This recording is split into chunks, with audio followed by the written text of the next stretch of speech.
दो भाई थे सत्ता बलवंडा।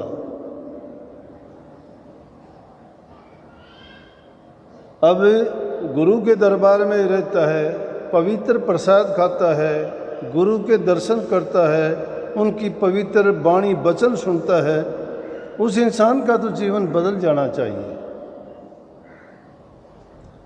दूसरे सुनने वाले देखने वाले लोग भी ये कहते हैं ये तो गुरु के दरबार से आया है।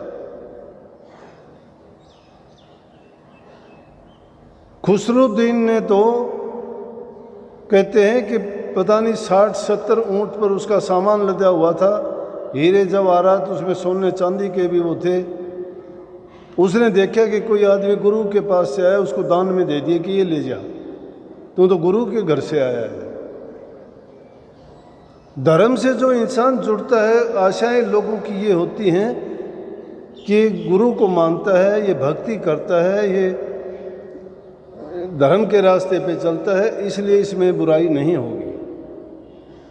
संसारी आदमी गलती करता है, मान लेते हैं कोई बात नहीं, उनसे भूल होती है तो भी कोई नहीं, पाप हो जाता है तो भी कोई नहीं, कहते कि इसको पता नहीं था, अज्ञानी है। लेकिन सत्संगी आदमी करता है, उसी को पापी आदमी भी ये कह देगा, बुरे कर्म करने वाला कह देगा कि तूने ये क्यों किया। सत्संगी होके ये करता है, सत्संगी होके ये करता है।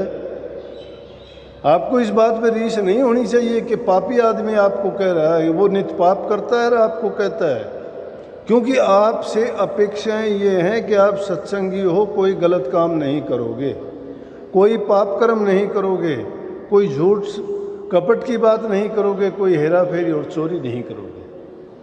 क्यों? ये दुर्गुण है और ये दुर्गुण सत्संगियों में नहीं होते। तो गुरु के दर पे जो रहता है, जो आश्रम में रहता है, और वो आदमी अगर चोरी करता है, झूठ बोलता है, कपट करता है, हेरा फेरी करता है, लोग क्या शिक्षा लेंगे, क्या सोचेंगे। मेरे पास रहने वाले ऐसा करते हैं तो मैं तो उनको एक कहता हूँ, मुझे दुख होता है, मैं कहता हूँ ये शिक्षा तुमने कहाँ से ली, हमारी ये शिक्षा नहीं है। और मैं तो यहाँ तक सीधी बात कहने वाला हूँ कि जिनको जगत कामनाओं की जरूरत है वो बेशक सत्संग में ना आए,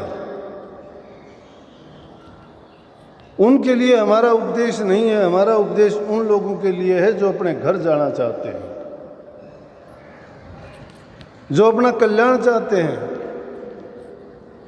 गुरु की दुकान पर कल्याण की दवाई मिलती है, तीनों तापों से छुटकारा होता है, दैहिक और आध्यात्मिक। लेकिन यहाँ तो मैं कहता हूँ किसी भी बीमारी का इलाज नहीं होता। कह तो देते हैं कि कुछ लो खोटा कुछ लोहार खोटा, यहाँ तो सारा लो ही खोटा है, लोहार का तो दोष है ही नहीं। पलटू साहब तो कहते हैं कि पलटू पारस क्या करे जब लोहा खोटा होए। पारस की उसमें क्या गलती है? पारस में गुण है कि अगर उसके पास लोहा छू दोगे सोना हो जाएगा, लेकिन जब लोहा ही खोटा होगा तो वो उसको सोना कैसे बना देगा। और फिर भी दोष गुरु को देते हैं कि उसने उसको ठीक नहीं किया। गुरु ने उसको कौन सी शिक्षा दी थी? गुरु चोर बनाता है किसी को? गुरु छल कपट बेईमानी झूठ बोलना सिखाता है, हेरा फेरियां गुरु सिखाता है? गुरु नाम तो ज्ञान का है। गुरु तो वो दीपक है जो अंधकार को मिटा देता है। दुनियादारी का अंधकार तो सूरज मिटाता है, लेकिन गुरु उसके हृदय में ज्ञान की ज्योत जला के अज्ञान को मिटाता है।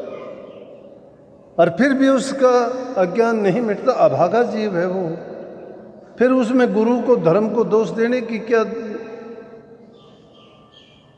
मजाल हमारी कि गुरु को दोष दे दें। गुरु को दोष जब देंगे कि गुरु तुम्हें कोई गलत शिक्षा देता है, गलत उपदेश करता है, गलत रास्ते पे चलाने के लिए प्रेरित करता है। अरे गुरु तो अपना पुरुष लगा कि तुम्हें रास्ता दिखाता है, परंतु स्वार्थ और लालच इंसान को गिराता है।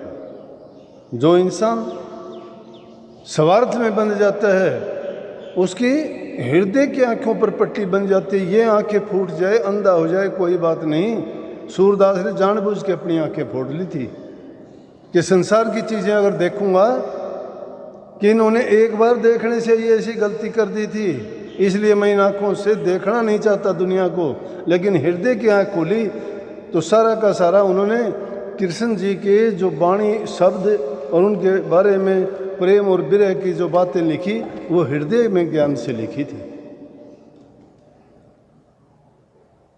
इन आँखों के देखने से, ये तो इंद्रियां हैं शरीर के दुनियादारी को देखने के, दुनियादारी के देखने के, दुनियादारी की बातों को सुनने के लिए जबान बोलने से, प्रभु का गुणगान करने के लिए जबान दी थी, दर्शन करने के लिए आंखें दी थी, गुरु के दरबार में जाने के लिए पैर दिए थे, दरबार की सेवा करने के लिए हाथ दिए थे। अरे हम सेवा गरीब की नहीं करते, भूखे की नहीं करते, ज़रूरतमंद की नहीं करते। कभी भूले से भी गुरु के दर्शन करने की लालसा हमारे दिल में नहीं होती। इन आँखों से जो चीज़ें देखते हैं उनका सारा का सारा प्रभाव और असर हमारे हृदय पर पड़ता है, मानस पटल पर पड़ता है। वो उसी से हमारे विचार बनते हैं, ख्यालात बनते हैं, मन में उठने वाले जो सजेशन इम्प्रेशन हैं वो काम करते हैं। जितनी भावनाएं पैदा होती हैं वो इन्हीं इंद्रियों के द्वारा जो ज्ञान बाहर से ग्रहण करते हैं उससे होती हैं। इसलिए गुरु हमारे अंदर की आँख खोलता है, जिसको शिव नेत्र कहते हैं। वो जिसका खुल जाता है उसको साफ साफ नजर आने लगता है कि संसार क्या है और संसार से परे की दुनिया क्या है, ये जीवों का झमेला क्या है, 84 लाख योनि में क्यों ये कष्ट दुख उठाता है। इसीलिए महापुरुषों को त्रिकालदर्शी कहा।